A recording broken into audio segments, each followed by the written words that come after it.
Ok, voilà. Alors voilà, nous en sommes au chapitre 6 de notre roman Le Grand Mensonge. À la fin du chapitre 5, la famille Pomerol est enfermée dehors, puisque ni l'un ni l'autre n'a les clés, ni les clés de chez Monsieur Dupuis, ni les clés de la maison. Et donc toute la famille n'a aucun moyen de rentrer dans sa maison. Nous en sommes donc à ce moment-là de l'histoire. Chapitre 6. Oh, Chantal, Philippe, crie Patricia en traversant la rue. Vous êtes déjà revenus? Vous ne deviez pas rentrer la semaine prochaine? Patricia, la copine la plus bavarde de ma mère. C'est la catastrophe. Oui, on est rentré plus tôt. Il y a eu un problème. Un problème d'intoxication alimentaire. Oui, voilà, une intoxication alimentaire, une viande pas fraîche, je ne sais pas. Bref, les filles ont été bien malades et on a préféré rentrer, tu vois, un peu à l'avance. Une intoxication alimentaire? Patricia nous dévisage. Flo et moi, avec compassion. Oh, mes pauvres petites, ça va mieux? Oh oui, beaucoup mieux, n'est-ce pas les filles? Nous hochons la tête en tentant un sourire. Elle est trop forte, maman. Je peux venir boire un verre chez vous? Vous me raconterez votre voyage? Mon père prend le relais.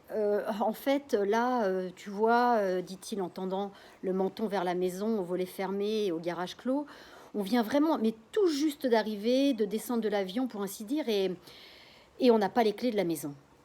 Ah bon? Vous les avez perdues? Eh bien oui. Et inspiré, je lance, on a volé tous nos bagages. Tout en me regardant, Patricia se mord la lèvre. Quoi? Oh là là, on a volé tous vos bagages? Ma mère corrige. Oui, enfin, pas volés, probablement égarés. Ils ont dû partir à Sydney ou à New York, ils vont certainement nous être apportés bientôt. Patricia hoche la tête. Ah, on va faire venir un serrurier, hein, Philippe? Oui, exactement, on va faire venir un serrurier. Dis, Patricia, on peut te demander d'en appeler un avec ton portable et de l'envoyer ici? Oh, bien sûr. Patricia sort son téléphone, appelle un serrurier, propose de rester avec nous, mais mon père dit que nous sommes fatigués après un tel voyage et qu'on va attendre sagement le serrurier devant la maison. Et on se reverra pour raconter notre périple quand tout sera rentré dans l'ordre. Puis, dépités, nous allons nous asseoir devant notre porte. Passent Fabrice le boulanger, Simone la charcutière, Éric et Sylvie les libraires, Madame Guitry la prof de maths de ma sœur, toute la famille Tangeron avec la grand-mère et les deux chiens, et tous, à mon père et à ma mère, resservent la même histoire.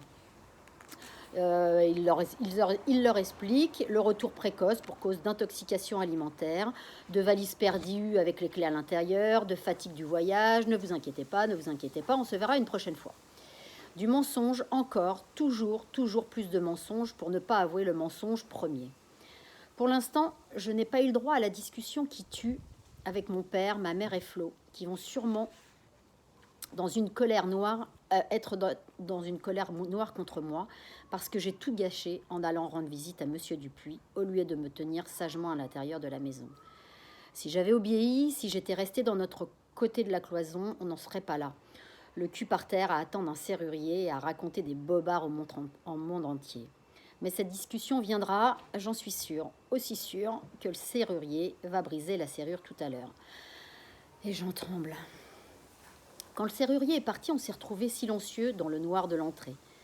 Gêné, j'ai tout de suite filé au sous-sol où Jaco, sur son perchoir, tentait de s'envoler. J'ai pris Jaco dans mes bras, il s'est laissé faire. J'ai dit « C'est fini, Jaco. On remonte maintenant. » Et il a répété tout doucement « On remonte maintenant ?» Au rez-de-chaussée, mes parents et Flo sont assis dans le canapé, immobiles. Je garde Jaco sous mon bras. Sa boule de plume chaude serrée contre mon ventre me rassure. Je m'assois aussi. Pardon? Je dis en fixant le tapis. Personne ne répond. Pardon, c'est ma faute tout ça. Mais qu'est-ce que tu racontes? Murmure ma mère. Je sais que vous m'en voulez. Sans moi, on serait allé au bout du voyage, au bout du voyage en Chine, au bout de notre extraordinaire mensonge.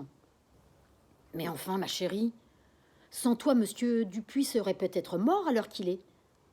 Ça, alors, j'avais pas vu les choses sous cet angle-là. Ouais, dit Flo, tu as sauvé la vie du voisin. C'est clair, dit mon père. On n'aurait rien pu faire pour lui si tu n'avais pas été là au moment de sa crise. Mais je dis, c'est un hasard. Son malaise, il aurait très bien pu arriver 1 heure avant ma visite, ou bien 1 heure après. J'y suis pour rien, moi. Et tu n'es pour rien non plus dans le mensonge du voyage en Chine, ma chérie, soupire ma mère en m'attirant contre elle. C'est nous qui avons décidé ça, ton père et moi.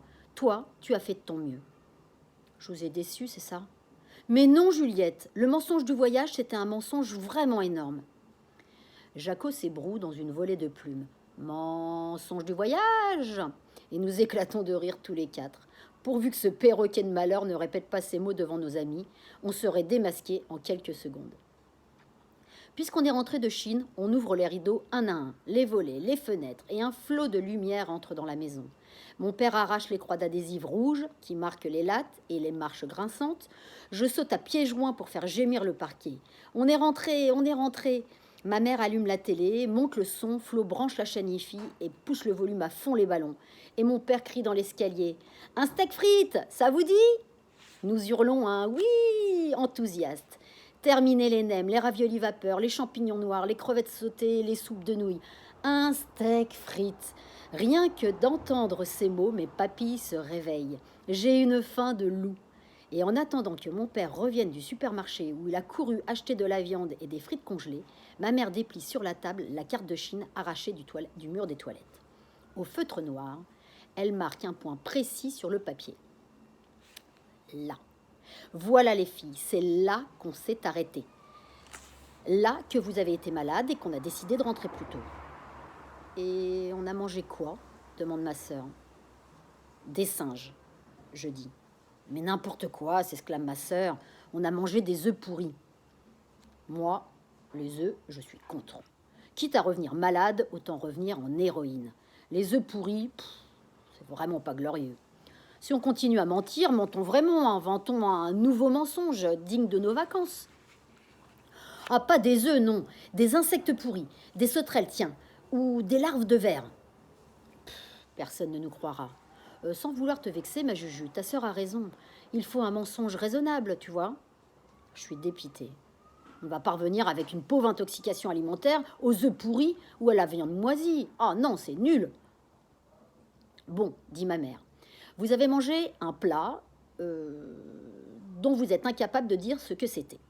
Une sauce noire avec des morceaux dedans, je sais pas, peut-être un animal, peut-être des légumes. Finalement, vous ne savez pas. Et c'est une chose bizarre qui vous a tordu le ventre toute la nuit, d'accord? Et qui m'a donné une fièvre de 41 degrés, presque mortelle, j'ajoute. Elle est cinglée, ma sœur, complètement cinglée, dit Flo, en frappant son index sur sa tête. Ma mère finit par trancher. On a eu 42 fièvres et les parents ont décidé de rentrer de peur que ça s'aggrave. L'honneur est sauf, on est quand même des vraies aventurières. Il me faut bien ça pour commencer l'année en beauté. Les jours qui restent, on révise à fond notre voyage. On se redit les dates, les étapes, on déjeune chez mamie et papy qui nous posent au moins 10 000 questions. Et ça nous fait un entraînement pour raconter à l'école. Un matin, en allant chercher le pain, je vois monsieur Dupuis au bout de la rue dans un fauteuil roulant. Il agite la main dans ma direction. Alors je cours vers lui et il m'accueille avec un sourire fatigué. « Ah, ma petite nièce d'Angleterre !» Il me présente son fils qui pousse le fauteuil. « C'est le foot baseball ?» je demande. « Exactement. » Et comme le fils me dévisage bizarrement, n'ayant pas l'air de comprendre, je devine que monsieur Dupuis ne lui a pas raconté notre rencontre au sous-sol, ni révélé notre mensonge de vacances en Chine. Il a promis de garder le secret et il a tenu parole. Tu viens me voir quand tu veux, hein, Juliette, et tu choisis par quelle porte tu entres. Ça me fait plaisir de le revoir, mon vieux voisin. Le jour de la rentrée, on est dans nos cartables. On a dans nos cartables les petits souvenirs bien emballés pour les copains et du trac plein le ventre à l'idée des mensonges à venir. À la maison, le soir, quand nous nous retrouvons pour le goûter, Flo et moi, je suis soulagée. Ça y est, j'ai raconté les rizières, Hong Kong, Pékin. Les copains ont reçu mes fausses cartes postales et ont écouté en boucle mon histoire d'intoxication et m'ont beaucoup plainte de toutes les souffrances traversées. J'ai bien aimé les Oh ma pauvre, oh là là Juliette, c'est pas possible, mais c'est horrible. Et moi les yeux baissés, oh oui, ah ça n'a pas été facile, mais on n'avait pas le choix. Il fallait tenir le coup, vous comprenez? Et tous les copains ont hoché la tête. Quand même Juliette, t'es hyper courageuse. Maintenant, pouf, on s'affale autour de la table épuisée. On nous a dit démasqués, je dis, les sourcils froncés. Hein? Lance ma sœur, soudain toute blanche, comment ça? C'est Émile. Il n'est pas parti de toutes les vacances. Il dit que tous les soirs, il voyait des lueurs jaunes derrière les volets. Elles s'allumaient le soir et s'éteignaient le jour. Donc, il en a déduit qu'il y avait quelqu'un. Et ce quelqu'un ne voulait pas qu'on sache qu'il était là. Il m'a regardé droit dans les yeux, Émile, et il a dit « Je sais que vous n'êtes pas allé en Chine. Je dirai rien, mais le silence, ça coûte cher. » Ma sœur a les yeux ronds. Elle tient une tranche de pain suspendue au-dessus du burier. « C'est pas vrai! Oh la vache! Non, tu rigoles ?» Je secoue la tête, silencieuse. Mais Flo fait une moue tellement désespérée que j'éclate de rire. Et plus Flo fronce les sourcils, vexé de m'avoir cru, plus je me marre. N'empêche, moi j'ai eu chaud, dit Flo. Dans ma classe, il y a un garçon de Hong Kong. Il y a été cet été aussi. Il m'a demandé dans quelle rue on logeait, et où on avait mangé, et quel temple on avait visité. J'ai dit que je parlais pas chinois, que je savais plus les noms. Alors il a commencé à décrire les lieux. Oh, j'avais une de ces trouilles. C'est la sonnerie qui m'a sauvée. Je me fais une tartine de confiture. Moi, c'est la maîtresse qui m'a fait peur. Elle me dit comme ça. Alors, vous n'avez pas trop souffert des inondations? Des inondations? Quelles inondations? Je me suis dit que maman avait trop regardé le foot et pas assez les nouvelles à la télé. Et puis j'ai répondu à la maîtresse que non, ça avait été, on s'était débrouillé, enfin bref, tout bien. Je suce mes doigts pleins de sucre. Au fait, il est où papa? Ma sœur hausse les épaules. Je sais pas. Ce soir-là, mon père rentre tard. Il a laissé un message à ma mère disant de ne pas l'attendre pour le dîner. Il a un entretien pour un travail et ça peut durer. Il arrive au moment du dessert. Il s'assoit, un petit sourire aux lèvres, comme quelqu'un qui a quelque chose à dire, mais qui voudrait qu'on le lui demande. Il prend une pomme, l'appelle lentement, une longue spirale rouge enroulée dans l'assiette. Et puis, il coupe sa pomme en 4. Enlève les pépins en chantant pom pom pom, pom pom pom, le sourire vissé au visage. Bon alors, chérie, ton entretien? Finit par dire maman. Mon entretien, très bien, très positif. Ah, mais c'est magnifique. Alors, qu'est-ce qu'ils t'ont dit? Mon père mâche son bout de fruit, l'avale, s'essuie la bouche. Il est pénible, je ne tiens pas. Papa, c'est oui ou bien c'est non? Eh bien, c'est oui. Tu as embauché, Philippe, si vite? Mais oui. Et mon père fait la danse du kangourou autour de la table. Oh, mais c'est génial, papa. C'est pas trop loin d'ici? Demande ma mère à mon père bondissant. Il s'arrête essoufflé. Ah si, c'est loin. Où ça? Mon père se penche vers l'oreille de ma mère, lui murmure quelque chose. Elle ouvre grand la bouche, abasourdie. Alors Jaco, qui est juste derrière, s'agite sur son perchoir, fait cliqueter sa chaîne et répète toute elle ouverte. En Chine! Voilà, c'est terminé. Alors, j'espère que vous avez bien aimé. En tout cas, moi, ça m'a fait vraiment très plaisir de vous lire cette histoire. J'en profite pour vous dire que dans la même collection, il existe Juliette Pomerol chez les Anglish. Peut-être que certains d'entre vous auront envie de le lire pendant les vacances. Je ne sais pas s'il est possible de le commander quelque part ou de vous le procurer. En tout cas, je vous lis quand même le petit speech qui vous donnera peut-être envie de lire Juliette Pomeroy chez les Anglish. La porte de l'Eurostar s'ouvre dans un chuintement triste. J'ai le trac. Je serre la poignée de ma valise à roulettes et je scrute le quai au dehors. Est-ce qu'ils sont là, les Listlestone? Est-ce qu'ils vont venir tenir... Est-ce qu'ils vont tenir une adroite... Ah, n'importe quoi. Raté. Je reprends. Est-ce qu'ils vont tenir une ardoise à mon nom, Juliette Pomeroy? J'ai bien vu des photos avant de partir, tous très blonds et très grands. Le père, les 2 filles de 10 et 12 ans et la petite fille avec ses couettes bouclées. Soudain, je les reconnais. Ils courent vers moi, tous les 5, la mère en tête, essoufflée et agitant la main. « Juliette! Juliette !» Elle crie d'une voix aiguë. « Juliette !» Juliette, c'est sûrement moi. J'inspire un grand coup. Voilà, j'y suis. Je suis en Angleterre, chez les English, comme dit mon père, qui sait seulement dire bonjour, au revoir, où sont les toilettes s'il vous plaît, et chante les Beatles sans en comprendre un mot.